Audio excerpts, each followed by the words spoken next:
This video is about affordable housing.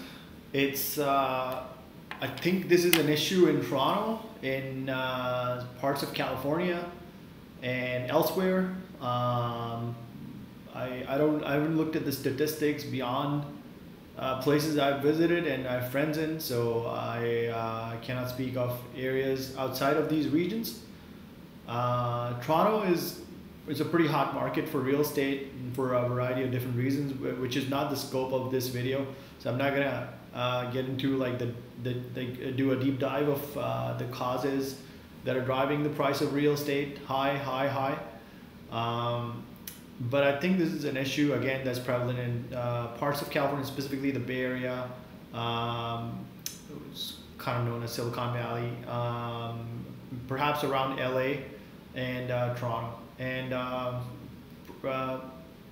so I'm gonna just kind of get straight to this. And I've always kind of thought of, like, I don't want to go into solution mode, but I've always kind of thought of there's a lot of space, and I've made videos about this phenomena with respect to surface area, and that's just on the surface. And by rethinking like the design of the cities, a lot of space can be provisioned, but that's still 20 kind of years out. I think, I'm not sure. I think in the interim, excuse me, just trying to, I've been like, there's a little bit of a delay when I'm talking and when I see myself.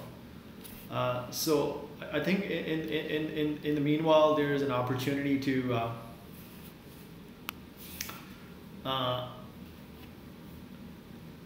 push the transportation system in order to be able to connect disparate areas through basically faster transportation networks. And this is a reality that can manifest on a, like, depends how you push technology, but I can totally see something like this happening within 8 years or less. And there's a couple of different technologies and breakthroughs that can be leveraged other than the Hyperloop itself. And the tunneling technology via Boring Company. But the last time I looked at the numbers in 2016, Hyperloop stood at $16 million US per mile. Now, before I carry on, this is my second attempt at making it. I should say I'm not affiliated with Hyperloop Technologies in any form, shape, or fashion, nor am I associated with the Boring Company. And I'm not part of any one of the experiments being done with the wider ecosystem of the universities. Why did this video stop? Okay, here we go. There's a bit of a delay. And I'm not associated with anyone officially when it comes to Hyperloop. Let's just put it that way. I did crunch the numbers, not crunch, I just kind of took a look at it. And I can see opportunity with respect to connecting Hyperloop to areas whereby real estate is affordable.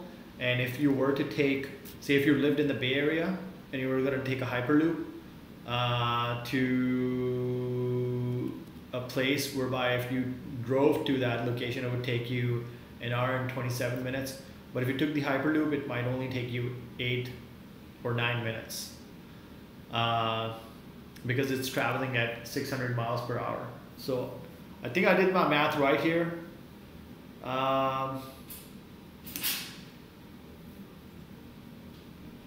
Yes, because like you've got like 80 miles and it's traveling at 600 miles per hour. So yeah, that kind of like, that does make a sense. I think I did my math right here. Yeah, I think that kind of looks about right. You divide by B45, the B40, this is B45, B, oh, this B45. Oh, okay, right. Oh, okay, right, so these are the values. Yeah, okay, it's been a while since I looked at the numbers. So that's the building cost. I think that should be the parameter by which it's determined whether it's feasible to build a exit track. So you want to connect point to point. That's at least one way of looking at this. But I think some point within the next 5 years, we're going to start thinking about offloading away from the cities because I don't think it's sustainable to keep on encroaching and for the cities to keep on expanding in geographic terms. It just I don't think that's sustainable in a variety of sense, and I've made other comments and videos about this as well, where like there's a wider discussion with respect to the design of the cities, but I'll just stick to this. I think again, Hyperloop is the global opportunity in real estate, and because I don't have I haven't lived in other parts of the world, so I can't comment on the situation because I haven't looked at the data. I think we have a problem in the place where I currently call my home. So in Toronto, I live in Mississauga. I live with my parents, so I don't have a house. Technically speaking, I'm homeless. But I don't want to be homeless or not have a house, so I want to be able to afford a house. I cannot afford a house in this range. Even if I could afford a house, I would really feel bad for everybody else who cannot afford a house and is denied the comforts of what having a shelter means. And it would be able to spend time with your loved ones, being safe first of all, being able to provide shelter to your loved ones and enjoy their company after work. But yeah, so this is the average. I'm just Googling this up. So this is what the average price is. I haven't looked at this too much. That's what Google's suggesting via CBC, and that's as of February this year. But if you look at the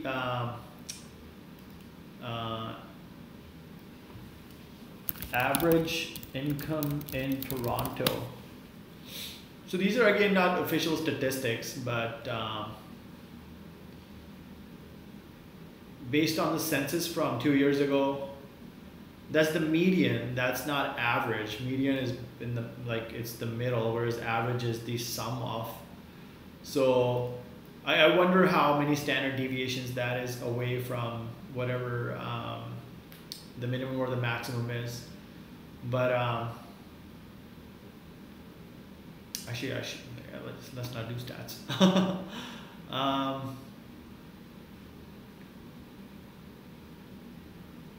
So even if the income was $78,000,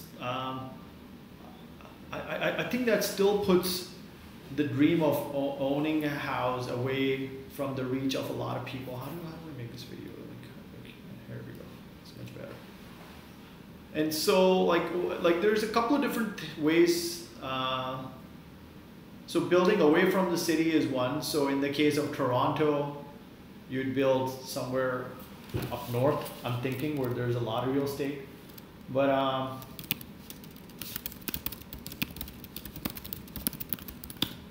so let's take a look at the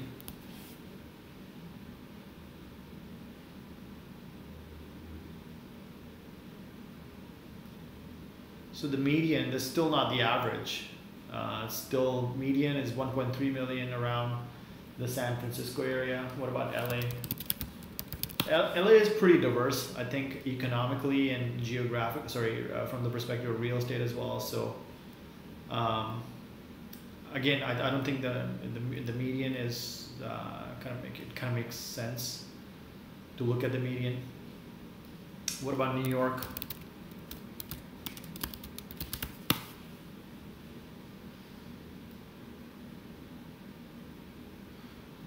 So that's the price of a condominium.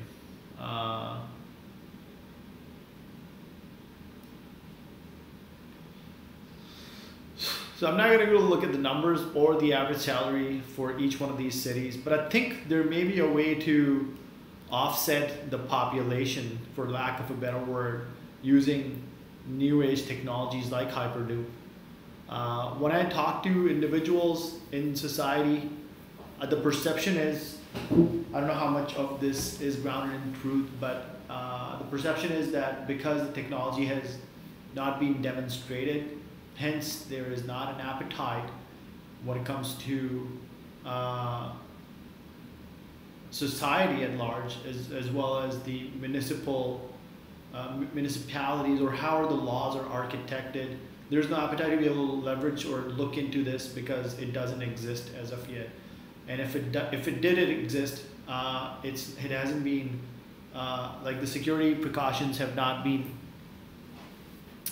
cannot be verified. So it cannot be ascertained if the medium is really secure and reliable, whereby you can transport people, goods, and other cargo via this platform. So livestock, what have you, right? So that right now there are other means to be able to do that through rail, other means. But if you are going to offset population with the means of individuals being able to commute in and out of the city in a rapid fashion, you need something like Hyperloop. Either that, or you do some kind of advanced telepresence with holograms, and that's another way of looking at this. So I'm not saying this is the only solution, but it's definitely one of the solutions that should be on the radar. And one thing I was thinking was Toronto to Barrie average.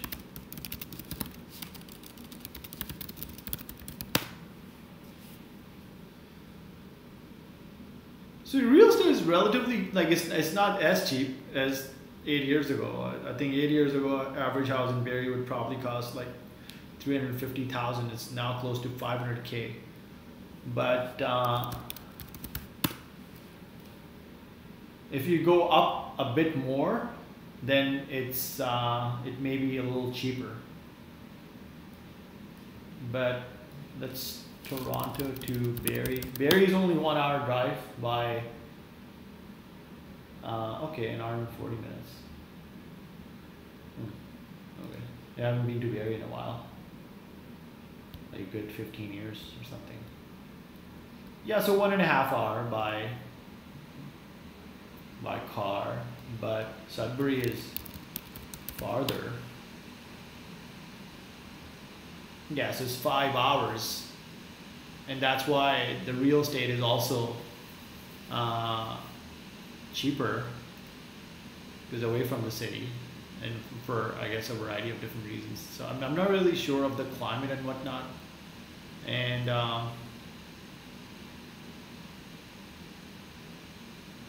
there's a lot of pretty awesome nature around this area. So I'm kind of split with respect to where the population will be offloaded is the right word, I guess. This is all, I've been to Killarney, is just gorgeous. And so I don't want, like, I personally wouldn't want the human population to keep on expanding into what's previously wilderness, but so I'll let that for urban planners and people in governance, society, the elite at large, to be able to make sense out of that situation. However, I think it is a pretty big issue which warrants attention now and not in the future, because if housing continues to go this route, then it could start impacting things like prosperity,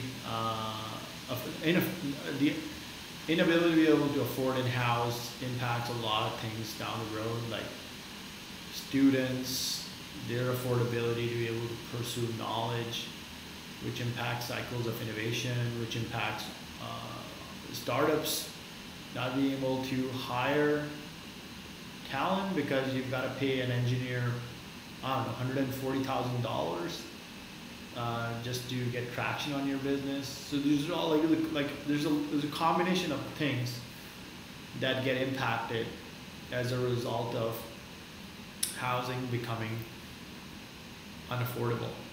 And I think this is a problem across, again, the Bay Area, and it could be a problem across most of the major cities around the world, because I think this is one of the, I gotta think about what I'm saying next, but it could be one of the, what is the word? Could be one of the results as a result of globalization. There's a lot of money in the global economy, and that money is looking to be parked somewhere. And real estate is historically being one of the asset classes, other than the stocks, bonds, commodities, that money kind of goes into.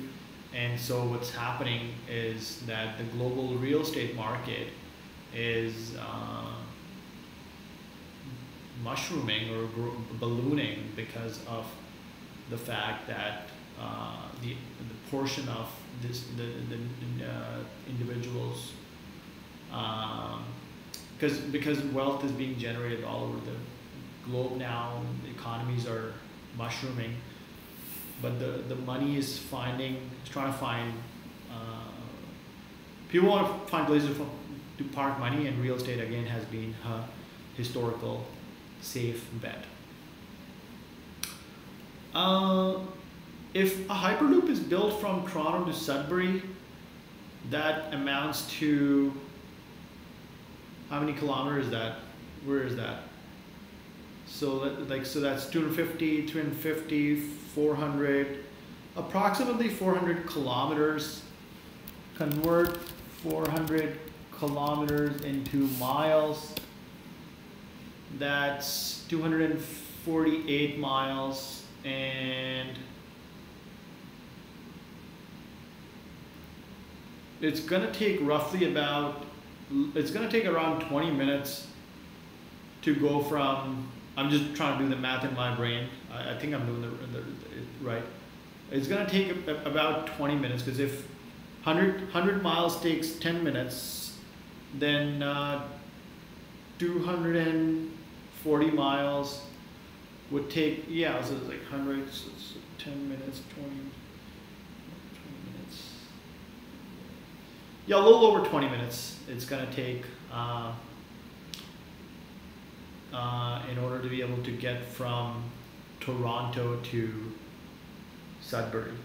And that's a pretty reasonable time. The question is if population should be offloaded to Sudbury.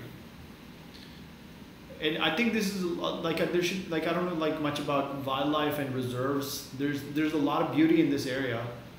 This place is absolutely gorgeous, Manitoulin Island. I've explored Killarney, and I don't know, like, it's probably quite a bit of a distance, but if the city continues to grow and in 40 years it turns out that all of it has become kind of like this, or like Toronto, then it's going to be a shame really that human population is encroaching into these pristine, beautiful natural reserves where there's so much beauty and also a lot of wildlife. I think ideally it kind of makes sense for there to be some kind of alliance. This is more of a wider debate in terms of political and cultural, so nation state, but there's a lot of land south of the border. Every time I pass by, like when I drive and go to places like, I've been to Cleveland and I've been to Buffalo, obviously. I've been to other parts in New York State. There was a rocket festival somewhere around here, if I remember correctly. What was the name of that city? I forget. It's URRF or URRG. It wasn't too far. It was like 40 minutes away from Rochester, if I scroll down a little. But there's a lot of this land which is already agricultural, so it's not like there's wildlife or nature reserves here. And there's a lot of small towns, and basically there's a lot of land is what I'm trying to say, and there's a lot of means to be able to sustain population. I personally think New York State is a very good safe haven for whatever's coming next. So whoever's thinking of doing cycles of innovation, like I think Ontario and New York State are two areas. I'm obviously biased because I'm just from this part of the world, but I think from a lot of factors considered, these are really good areas.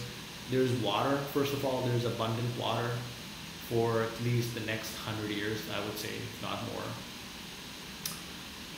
There is a lot of land. It's one of the biggest tectonic plates on the surface of the planet.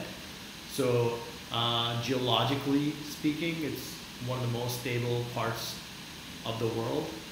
Like literally, like you're sitting on one of the biggest rocks in the world, and I don't know where the fault line is. I think the closest fault line is kind of somewhere around here. And there was a tsunami a couple of thousand years ago, tens of thousands of years ago, but like it's like, I don't know how I know all these things, but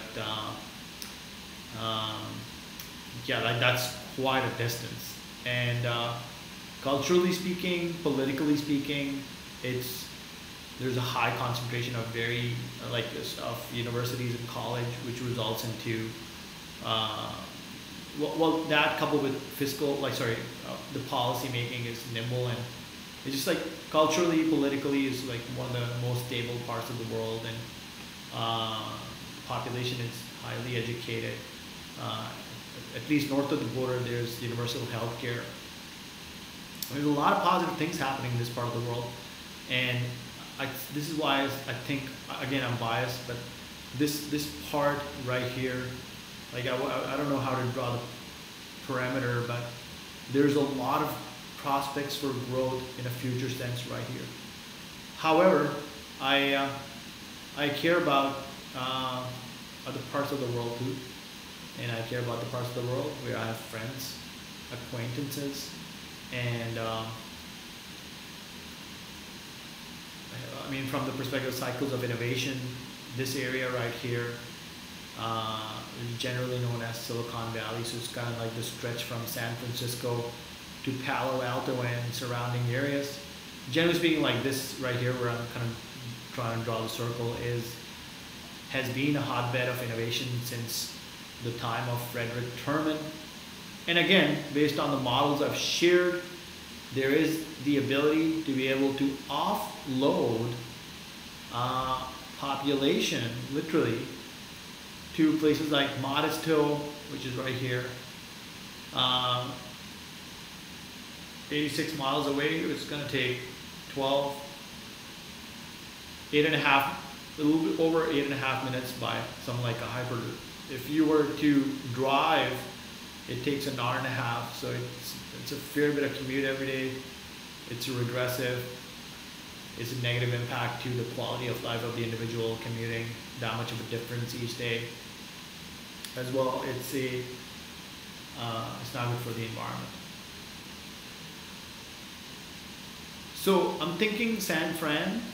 If you go south, LA is getting, it's just huge. When you fly over LA, you just see like, after sunset, you just see construction. So it's just lights. I don't know if LA really means city of lights, or I think, oh no, it means city of angels. But it's like you just see a lot of lights, and it's probably one of the biggest urban sprawls in the world. I haven't done a lot of research for this video. And again, I haven't looked at areas surrounding, but there may be means of offloading population somewhere else. There's all this area, actually, I don't know, like this is not, we now have the means to be able to terraform these parts and literally geoengineer things in a like a local context. We have the technology to be able to do that now. And so that's one, that's two actually. Sorry, that's three. What I was thinking was, because the problems are similar of a nature, and it is a housing issue, whereby the solution is a transportation solution, at least, unless you do teleconferencing with avatars. So there could be a combination of solutions. But what I was thinking though, that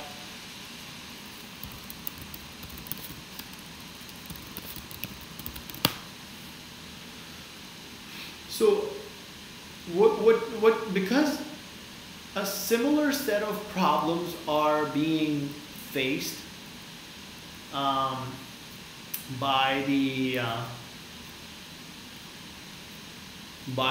these three regions, maybe they could join forces, and this would be like a virtual force.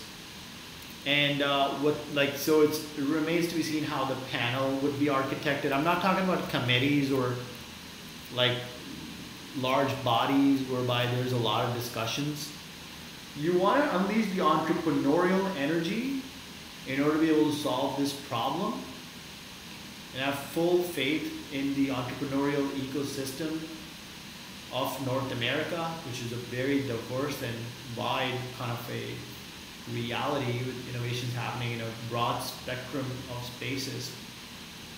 But in order to unleash entrepreneurial energy, a virtual system could be created whereby there will be cooperation from the different segments of society. I hope it's okay to use this image without permission. This is AT&T's Global Network Operations Center, according to Fortune magazine. These environments are highly effective in order to be able to deliver results, because whatever you're trying to target is always in front of you. And you use tools in order to be able to measure the outcome that you want.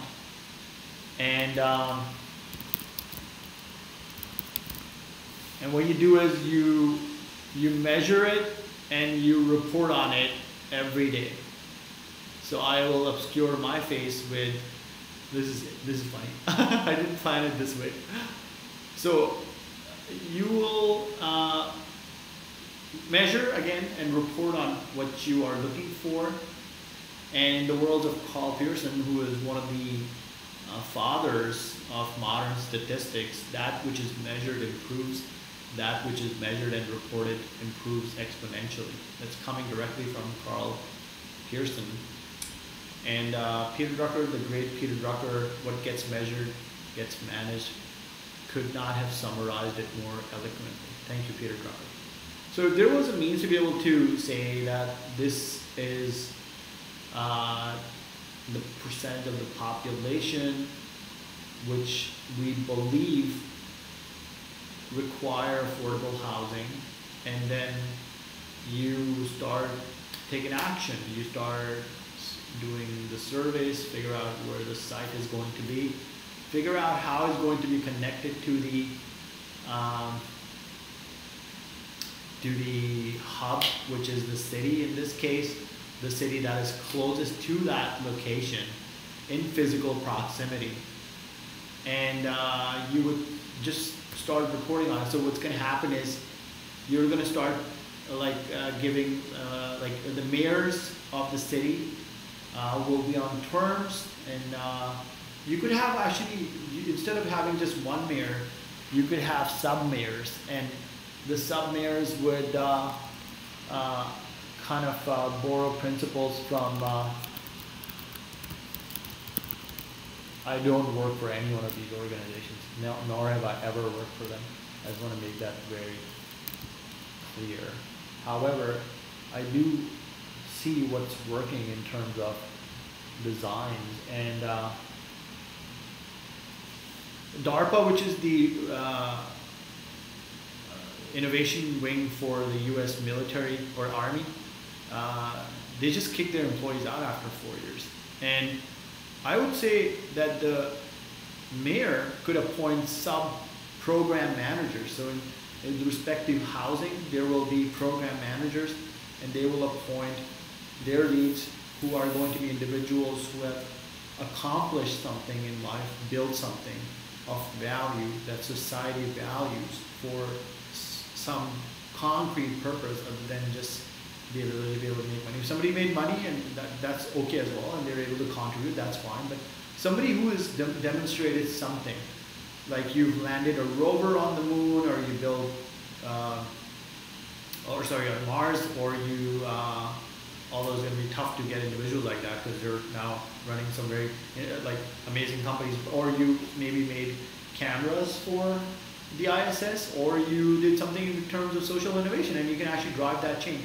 So the mayor will appoint that program manager, and the program manager is going to be responsible for delivering quantitative results that are agreed upon by a faction, actually that's not a good word, by a subset of society.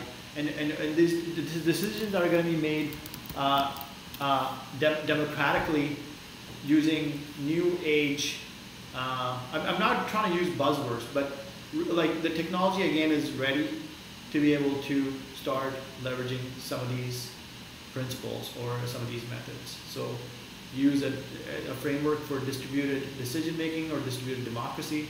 You put program managers in place who are going to drive the results, and you report on them every 2 days or every 3 days. Twice a week, the mayors connect together and they report on the critical issues. And housing is definitely one of the critical issues, so I think, I'm not sure.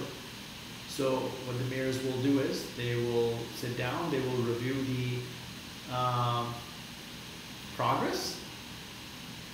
The meetings are going to be broadcasted live, and they're going to be, there's going to be a trust network whereby individuals with good reputations are going to be able to contribute their constructive feedback live or after the session, and the best ideas are going to be curated and see how this distributed method of sustaining innovative networks can be had.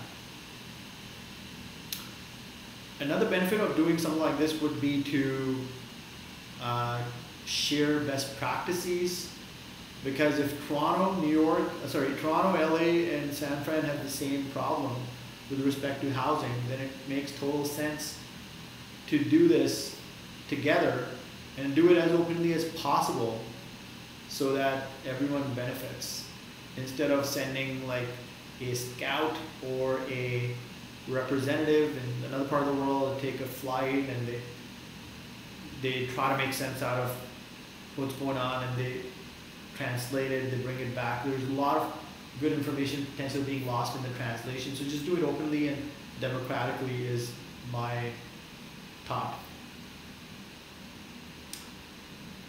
There's a lot of money. I don't think money is a problem. I was looking at, there's a couple of different funds, but I was looking at the Sovereign Wealth Fund, and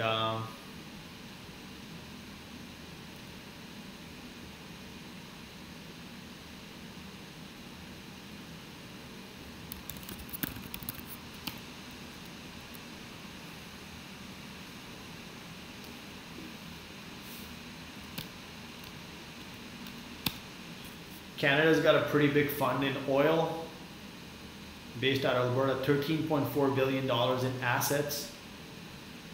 This money is going to be gone in 10 years. Because if you look at the price, predicted price of oil, I think it's going to go up a little bit in the next couple of years, but then it's going to start. So it depends on which source you look at, but, oh, okay, hold on, let's look at the long-term projection. I don't know if this is official or if it can be trusted, but I forget which website, this wasn't the website I was looking at. So it's,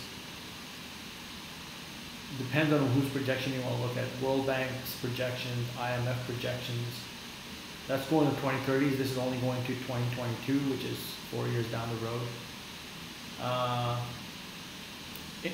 EIA, which is I think the Energy Consortium, I forget what it is. OECD is pretty stagnant, but it's not a long-term projection. I don't think this is valid. That's IMF. Yeah, so let's look at crude projections.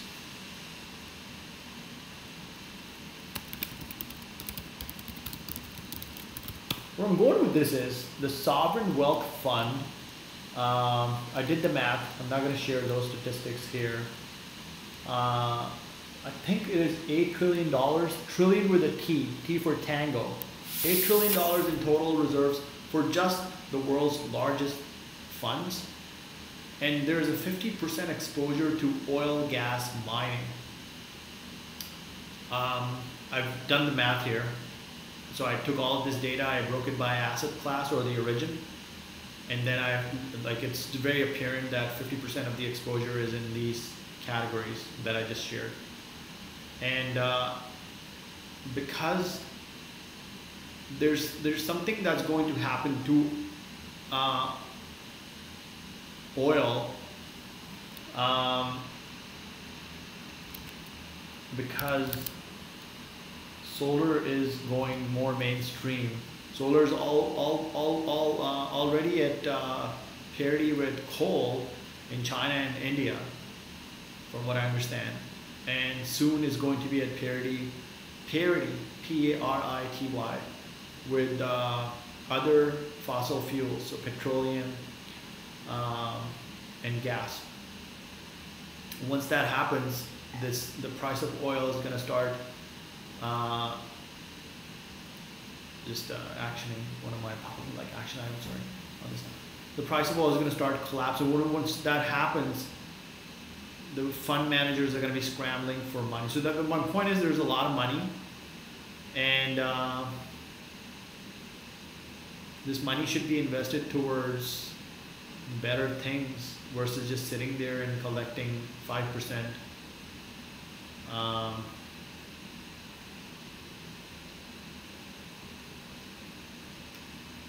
Growth year over year.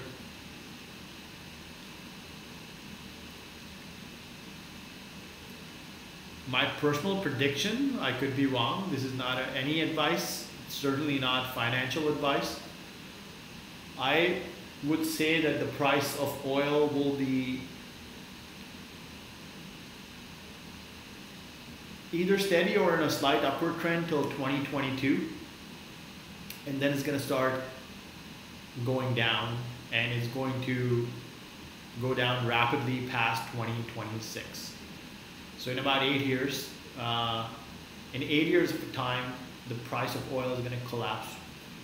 Not collapse, but it's going to start decelerating or declining really, really rapidly. This is my personal, very uneducated and very, very crude estimate, pun intended. So that's so money is there. It just needs the political, and you need will, and you need to empower entrepreneurs in order to be able to work on this thing. And I have no doubt in my mind that housing can be enabled for a lot of people. I noticed this too. It's from The Verge. I haven't taken their permission to be able to post this, so it's on my video, so hopefully there's no problem here.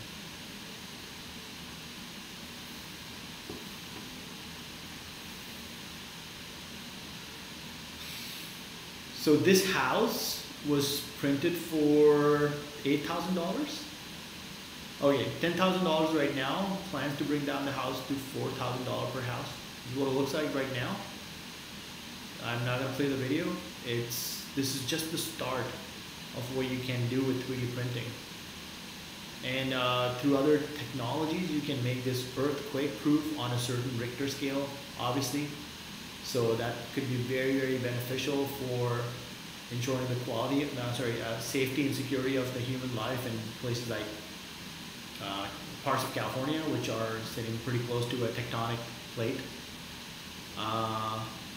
But it enables housing for the many, because $1 million house is just not affordable for a lot. And then technology is chewing into, well, there's a couple of trends I don't want to talk about, but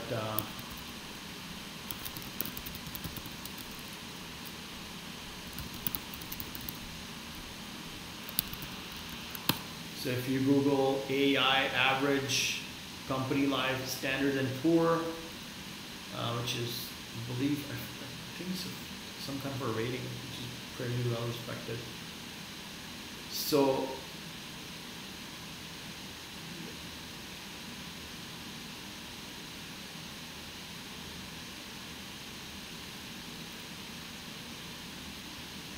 no, this is the one I was looking at.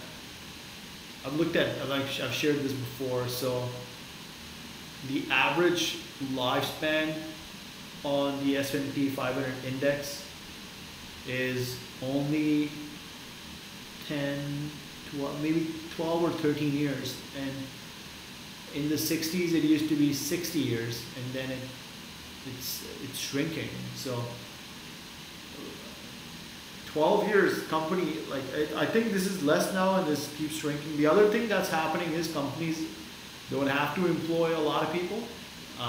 They're employing less and less people because of automation. And from a policy perspective, you've got to rejig a lot of different pieces in order to be able to ensure stability. And this is only going to happen with, first you've got to make the pie bigger. So space needs to open up, like outer space at the very least. The frontier space platform needs to open up in order to be able to make more pies. And then when you make more pies, then you've got to come up with a distributed, democratic, anarchic system whereby the system itself, through participation from different segments of society, in that society, they make the decisions that they believe are going to be good for them and however they define it. By they, I mean there's going to be different models based on the precept that has just been shared. There will be the traditional way of doing things, which I don't think will work, so I'm not going to speak of that. I'm not here to offer critique on what has existed in the past. I'm not doing that at all. I'm just sharing what I think may work in the future. This is all speculation. This is not any kind of advice. But you will have, again, people coming together in order to be able to solve this problem, whereby the core intent would be to unleash entrepreneurial energy in order to solve this problem. This is, I think, the only way, one of the only ways in order to ensure that accelerated cycles of innovation can be had, because choice powers freedom. You can argue what powers what, but freedom powers choice or choice power. Let's go with freedom. Freedom powers choice, and there's a long history here of a couple hundred years, if not more. Freedom powers choice, choice powers everything else. And in order to be able to continue powering cycles of innovation that are enlightened, all these things that are mentioned that need to happen, but also what needs to happen is I think I've covered everything. And yeah, so I think if this is done, then housing can be enabled for the individuals in the regions that I've mentioned. Other parts of the world have different forms of governance, which I'm not going to speculate on or offer commentary or critique on, because it's just, I don't have an incentive to do so. I live in this region. I want to continue living in this region and enjoy the good life. And so that's why, and I'm passionate about the region of California for a variety of different reasons. And New York State offers a lot of prospect in a variety of sense for at least the next 40, 50 years. And within that time span, we should be, the frontier space will open up. We will have colonies on Mars. We're probably going to start building O'Neill colonies within this time frame. I'm very, very optimistic of these timelines. Probably not even 40 years, maybe like 20 years. There's a very solid chance of Venus getting terraformed, so that will be happening between now and 40 years. However, in order to ensure the quality of life in a terran sense, meaning terrestrial sense, offloading the population away from the city makes sense. I don't think mega cities are a good model for a variety of different reasons. They are an energy and resource hog. They contribute to the destruction of the natural habitat. There's a lot of social problems with packing so many people in a tight spot where you don't get a chance to connect with nature or even with each other. And there's not a lot of place to run, live, breathe, do the things that our bodies, biophysical bodies, are designed to do. We're made to run, we're made to play sports, be amongst nature, be in the water in a natural setting. I think that's what the body is supposed to, like, the body is vibrant and it's full of vitality and energy when it's doing a lot of these things. So it's a longer discussion with respect to how cities are going to be designed in the future. My thought is that cities of the future, as long as we continue inhabiting these flesh and blood bodies, will probably be a lot of like advanced materials and synthetic biology and advanced genomics will probably be used, but that's more like 25 years out. But between now and then, we've got to really focus on, I think transportation is a big piece of the puzzle. So I think what I shared makes sense. Just to recap, I'm proposing offloading some of the population, I don't know what percentage, people will decide, to other clusters that are feasible and determined.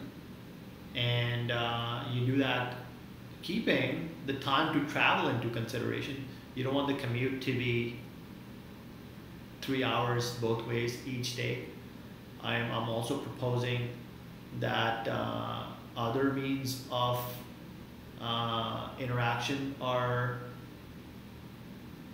explored, such as advanced telepresence.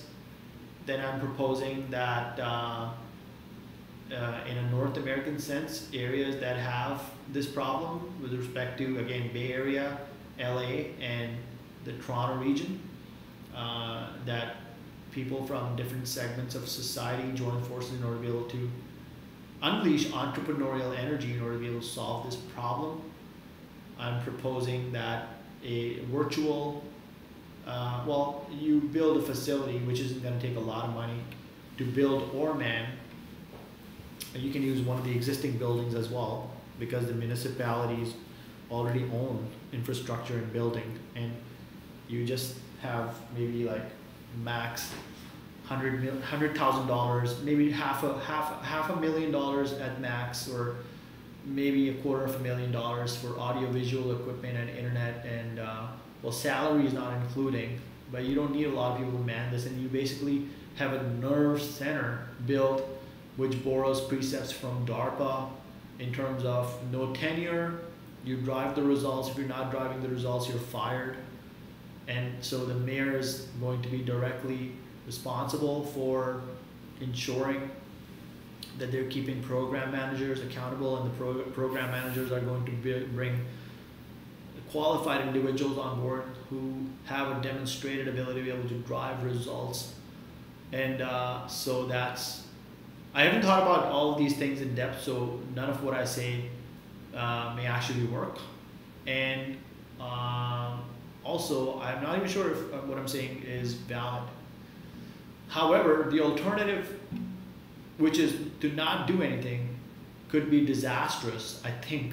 I don't want to be a fear monger, but these things are very important in order to be able to continue to power cycles of innovation, without which the prosperity and all of the good things that prosperity and leisure power could take a negative hit. So I don't want to end on that negative note, but that is what I was summarizing. I share some other examples as well. If somebody wants to take notes and document them in a bullet point format, please go ahead and do that, and maybe share it in the comment section of this video. And I think that's it. That's what I've covered. I think that's the gist of what I have shared. If you did watch it, thank you for watching, and have a nice day. Where is it?